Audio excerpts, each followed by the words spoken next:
एक बार की बात है, हिंदुस्तान नामक शहर में एक व्यापारी रहता था जो इत्र सेंट बेचता था और उसकी रुपसा नाम की एक बेटी थी जिसे वह बहुत प्यार करता था।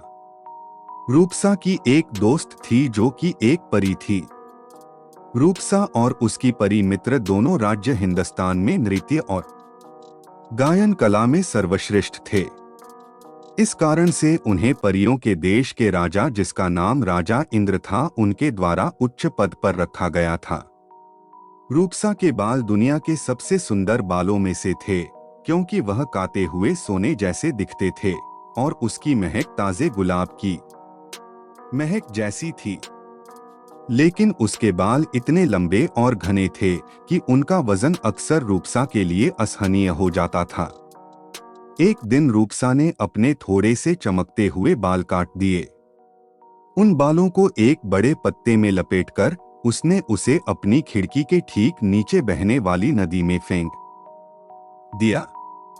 उसी समय ऐसा हुआ कि राजा का पुत्र शिकार पर गया था और वो पानी पीने को नदी पर गया, जहां उसके पास एक मुड़ा हुआ पत्ता तैरने लगा जिसमें से गुलाब की सुगंध आ रही थी। राजकुमार ने उसे खोला और भीतर उसे काते हुए सोने की तरह बालों की एक लट मिली। उसमें से एक धीमी मनमोहक सुगंध आ रही थी। जब राजकुमार उस दिन अपने महल पहुंचा तो वह इतना उदास और इतना शांत दिख रहा था कि उसके पिता ने सोचा कि राजकुमार कहीं बीमार तो नहीं हो गया। पिता ने अपने बेटे से पूछा कि क्या बात है। राजकुमार ने नदी में मिले बालों की लट दिखाई और बोला, देखो पिताजी, क्या कभी आपने इस तरह सुंदर और मनमोहक बाल देखे हैं? आप ये जान लीजिए कि अगर मैं इस लड़की को देख ना लूं और उससे शादी ना कर लूं, तब तक मैं जीते जी मरा हुआ महसूस करता रहूंगा। तब राजा ने तुरंत अपने सारे राज्य में दूतों को भेजा कि वह उस लड़की को ढूंढ निकाले जिसके बाल काते हुए सोने के समान दिखते हों। काफी खोजबीन के बाद अंत में उन्हें पता चला कि वह लड़की एक इत्र व्यापारी की बेटी है। इस सारी घटना की बातें तेजी पूरे राज्य में फैलती है। जल्द ही रूपसा ने यह भी सुना। उसने अपने पिता से कहा, यदि बाल मेरे हैं और राजा चाहता है कि मैं उसके बेटे से शादी करूं तो मुझे ऐसा करना चाहिए। लेकिन आप राजा से मेरी एक शर्त मानने के लिए कहें कि शादी के बाद मैं पूरे दिन महल में रहूंगी, लेकिन जैसे ही रात होगी मैं अपने पुराने घर लौट आऊंगी। उसके पिता ने आश्चर्य से उसकी बात सुनी, लेकिन कुछ भी नहीं बोले, क्योंकि वह जानता था कि रूपसा उससे ज्यादा समझदार है। बेशक बाल रूपसा के थे और जल्द ही राजा ने इत्र व्यापारी को बुलाया और उससे कहा कि वह चाहता है कि उसकी बेटी की शादी राजकुमार से हो। व्यापारी ने अपना सिर 3 बार जमीन पर झुकाया। उसने कहा, है राजन, आप ही हमारे स्वामी है और जो कुछ आप हमसे कहते हैं वह हम करेंगे। किंतु मेरी बेटी केवल इतनी अनुमति चाहती है कि यदि शादी के बाद वह पूरे दिन महल में रहती है तो उसे हर रात अपने पुराने घर लौटने की अनुमति दी जाए। राजा को ये एक बहुत ही अजीब अनुरोध लगा, लेकिन राजा ने सोचा कि आखिरकार यह उसके बेटे का मामला है और लड़की निश्चित रूप से जल्द ही आने जाने से थक जाएगी। इसलिए उसको इस शर्त को मानने में कोई कठिनाई नहीं लगी।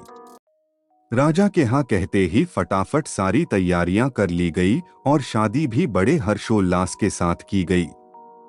राजकुमार भी रूपसा की शर्त से ज्यादा चिंतित नहीं था, बल्कि वो इस बात से ही बहुत खुश था कि वह कम से कम दिन में अपनी दुल्हन को देखेगा, बातें करेगा और उसके साथ समय बिता पाएगा। लेकिन उसकी ये खुशी तब निराशा में बदल गई जब उसने पाया कि रूपसा कुछ नहीं करती। वो पूरे समय एक स्टूल पर बैठी रहती है, उसका सिर उसके घुटनों पर आगे झुक रहता है और राजकुमार भी उसे एक भी शब्द कहने के लिए राजी नहीं कर सका। हर शाम उसे एक पालकी में बिठाकर वापस उसके घर ले जाया जाता था, जिसे 4 आदमियों के कंधों पर डंडे से ढोया जाता था। उस समय का एक परिवहन जिसे पालकी कहा जाता था। हर सुबह रूपसा भोर के तुरंत बाद लौट आती थी, लेकिन उसके होठों से न तो कोई शब्द निकला और न वह दिन भर किसी तरह के भाव अपने चेहरे पर लाती। राजकुमार को पता कि नहीं चलता कि उसके जीवन में क्या चल रहा है। दुखी और परेशान राजकुमार महल के पास एक पुराने और सुंदर बगीचे में घूम रहा था जब वह बूढ़े माली के पास आया। इस माली ने राजकुमार के परदादा की सेवा की थी। जब बूढ़े माली ने राजकुमार को देखा तो वह आया और उसके सामने झुककर कहा, बच्चे, तुम इतने उदास क्यों लग रहे हो, क्या बात है? राजकुमार ने उत्तर दिया, मैं दुखी हूँ क्योंकि मैंने सितारों की तरह प्यारी पत्नी से शादी की है, लेकिन वह मुझसे एक शब्द भी नहीं बोलती और मुझे नहीं पता कि मुझे क्या करना चाहिए। रात के वक्त वह मुझे छोड़ देती है, अपने पिता के घर में चली जाती है। प्रतिदिन वह मेरे पास तो होती है, लेकिन सिर्फ बैठी रहती है, मानो पत्थर हो गई हो, और जो कुछ मैं कहूँ या करूँ वो प्रतिसाद नहीं देती। माली ने राजकुमार से उसकी प्रतीक्षा करने को कहा। थोड़ी देर बाद वह 5-6 छोटे पैकेट लेकर वापस आया, जिसे उसने युवक के हाथ में रख दिया। उसने कहा, कल जब आपकी दुल्हन महल छोड़ती है तो इन पैकेटों में से किसी एक से पाउडर को अपने शरीर पर छिड़के। ऐसा करने से आप अदृश्य हो जाएंगे, लेकिन आप सब कुछ स्पष्ट रूप से देख पाएंगे। राजकुमार ने उसे धन्यवाद दिया और पैकेट को ध्यान से अपनी पगड़ी में रख दिया। अगली रात जब रूपसा अपने पिता के घर जाने लगी तो राजकुमार ने अपने ऊपर जादू का पाउडर छिड़का और फिर उसके पीछे पीछे दौड़ा। वास्तव में वह हर किसी के लिए अदृश्य था, हालांकि वह हमेशा की तरह सब कुछ देख और महसूस कर रहा था। पालकी के पीछे पीछे वो इत्र व्यापारी के घर की ओर चल दिया। वहां उसकी दुल्हन घर में दाखिल हुई। वह चुपचाप उसके पीछे पीछे गया। रूपसा अपने कमरे में चली गई, जहां 2 बड़े बड़े बर्तन रखे थे। एक गुलाब के जल से भरा हुआ था और एक पानी का था। इनसे उसने नहाया और फिर उसने अपने पैरों में चांदी के पायल पहने और अपने गले में मोतियों की डोरियों को लपेटा, जबकि गुलाब की एक माला उसके सिर पर थी। पूरी तरह से तैयार होने पर वो 4 पैरों वाले स्टूल पर बैठ गईं, जिसके ऊपर रेशमी पर्दों वाला एक छत्र था। उसने अपने चारों ओर खींचा, फिर उसने पुकारा, उड़ो आसन उड़ो। वो स्टूल तुरंत हवा में ऊपर उठ गया। अदृश्य राजकुमार, जिसने इन सभी घटना को बड़े आश्चर्य के साथ देखा था, जैसे ही वह उड़ने लगे, स्टूल के एक पैर को पकड़ लिया और खुद भी उसके साथ उड़ने लगा। कुछ ही देर में वे रूपसा की परी मित्र के ठिकाने पहुंचे। परी दहलीज पर इंतजार कर रही थी। वह भी रूपसा की ही तरह सुंदर कपड़े पहने हुए थे। जब स्टूल उसके दरवाजे पर रुकी तो परी को आश्चर्य हुआ। उसने कहा, आज ये स्टूल क्यों टेढ़ा उड़ रहा था? मुझे संदेह है कि तुम अपने पति से बात कर रही होगी, इसलिए यह सीधे नहीं उड़ रहा। लेकिन रूपसा ने बताया कि उसने अपने पति से एक भी शब्द नहीं कहा है और उसे नहीं पता कि स्टूल क्यों एक तरफ झुक के उड़ रहा है। परी को संदेह हुआ, लेकिन उसने आगे कुछ भी नहीं कहा और वो रूपसा के पास बैठ गई। राजकुमार फिर से एक पैर को मजबूती से पकड़े हुए हवा में उड़ने लगा। वो सब तब तक हवा उड़े जब तक कि वह राजा इंद्र के महल तक नहीं पहुंच गए। सारी रात रूपसा और परी इंद्र के सामने गाती और नृत्य करती थीं, जबकि वहां एक ल्यूट संगीत वाद्य यंत्र था जिससे जादू की धुन अपने आप में बजती थी। राजकुमार ने अब तक इतना मोहक संगीत कभी नहीं सुना था। उसे सुनकर राजकुमार काफी रोमांचित हुआ। भोर से ठीक पहले राजा ने रुकने का संकेत दिया। फिर से दोनों स्त्रियां स्टूल पर बैठ गईं और राजकुमार एक पैर से लटक गया।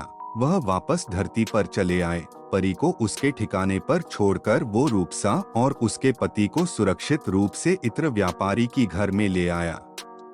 यहाँ राजकुमार धरती पर आते ही सीधे अपने महल की ओर बढ़ा।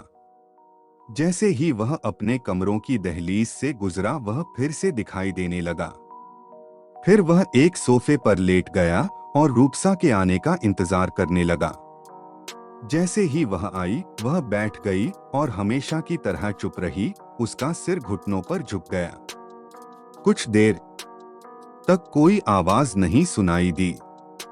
अचानक राजकुमार ने कहा, मैंने कल रात एक अद्भुत सपना देखा था। वो तुम्हारे बारे में था। मैं तुम्हें यह बताने जा रहा हूँ, हालांकि तुम इस पर ध्यान दोगी या नहीं मैं नहीं जानता। रूपसा ने वास्तव में उसकी बातों का कोई जवाब नहीं दिया और हमेशा की तरह शांत रही। लेकिन इसके बावजूद उसने बिना किसी विवरण को छोड़े वह सब कुछ बताया जो उसने शाम को देखा था।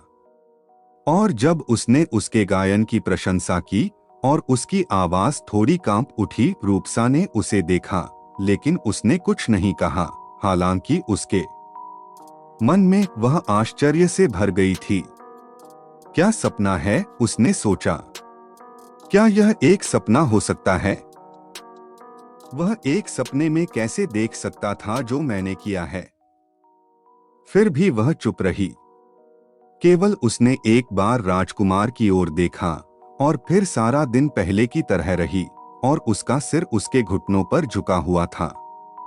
जब रात हुई राजकुमार ने फिर से खुद को अदृश्य कर लिया और उसके पीछे हो लिया। फिर वही बातें हुई जो पहले हुई थीं, लेकिन रूपसा ने पहले से बेहतर गाया। सुबह राजकुमार ने दूसरी बार रूपसा को वह सब बताया जो उसने देखा था, यह दिखावा करते हुए कि उसने उसका सपना देखा था। उसकी बात खत्म होने के ठीक बाद रूपसा ने उसकी ओर देखा। उसने कहा, क्या यह सच है कि आपने यह सपना देखा था या आप वास्तव में वहां थे? मैं वहां था, राजकुमार ने उत्तर दिया। लेकिन तुम मेरा पीछा क्यों करते हो? रूपसा ने पूछा। क्योंकि, राजकुमार ने उत्तर दिया, मैं तुमसे प्यार करता हूँ और तुम्हारे साथ होने में मुझे खुशी होती है। इस बार रूपसा की पलकें झुक गईं, लेकिन उसने और कुछ नहीं कहा और बाकी दिन चुप रही। हालांकि शाम को जैसे ही वह अपनी पालकी में कदम रख रही थी, उसने राजकुमार से कहा, अगर तुम मुझसे प्यार करते हो तो आज रात मेरा पीछा न करके इसे साबित करो। और राजकुमार ने जैसा रूपसा ने चाहा वैसा ही किया और वह घर पर ही रहा। उस शाम जब वह और उसकी सहेली ने जादुई स्टूल पर हवा में उड़ान भरी तो वह इतनी अस्थिर रूप से उड़े कि वे मुश्किल से अपनी जगह पर बैठ पा रहे थे। अंत में परी ने कहा, इतने झटके लगने का एक ही कारण हो सकता है कि तुम अपने पति से बात कर रही होगी। और रूपसा ने उत्तर दिया, हाँ मैं बात कर रही हूँ, पर अब और नहीं करूंगी। उस रात रूपसा ने इतना अद्भुत गाया कि अंत में राजा इंद्र उठे और कहा कि वह जो कुछ भी चाहे वह मांग सकती है और वह उसे दे देंगे। पहले तो वह चुप रही, लेकिन जब उसने उसे आग्रह किया तो उसने कहा, यदि आप जोर देते हैं तो मैं जादू की लूट का अनुरोध करती हूँ। राजा ने यह सुना तो उसने इतनी जल्दबाजी में एक वादा करने के लिए अफसोस हुआ, क्योंकि वह अपनी सारी संपत्ति से ऊपर खेले जाने वाले जादुई लूट को महत्व देता था। लेकिन जैसा उसने वादा किया था वैसा ही उसे निभाना होगा। तुम अब फिर कभी वापस मत आना, राजा ने गुस्से से कहा। लूट लेते ही रूपसा ने चुपचाप अपना सिर झुका लिया। वह परी के साथ दरवाजे से बाहर निकली, जहां स्टूल उनका इंतजार कर रहा था। पहले से कहीं अधिक अस्थिर रूप से यह वापस पृथ्वी पर उड़ आए। उस सुबह जब रूपसा महल में पहुंची तो उसने राजकुमार से पूछा कि क्या उसने फिर से सपना देखा है। वह खुशी से हंसा, क्योंकि इस बार के रूपसा अपनी मर्जी से उससे बात की थी। राजकुमार ने उत्तर दिया, नहीं, लेकिन मैं अब सपने देखना शुरू करना चाहता हूँ। अतीत में क्या हुआ है वो देखने के लिए नहीं, लेकिन भविष्य में क्या हो सकता है उसके लिए। उस दिन रूपसा चुपचाप बैठी रही। लेकिन जब राजकुमार ने उससे बात की तो उसने उसे उत्तर दिया। और जब सांझ हुई और उसके जाने का समय हो गया, तब भी वह बैठी रही। राजकुमार उसके पास आया और धीरे से बोला, क्या तुम आज रात अपने घर वापस नहीं जा रही हो? रूपसा उस पर वह उठी और फुसफुसाते हुए उसकी बाहों में समा गई। फिर कभी नहीं, नहीं, मैं तुम्हें फिर कभी नहीं छोड़ूंगी। तो राजकुमार ने अपनी खूबसूरत दुल्हन को जीत लिया। उनका सारा जीवन जादू से भर गया, परियों वाले जादू से नहीं, प्यार के जादू से। मित्रों, आपको आज की ये अद्भुत लोक कथा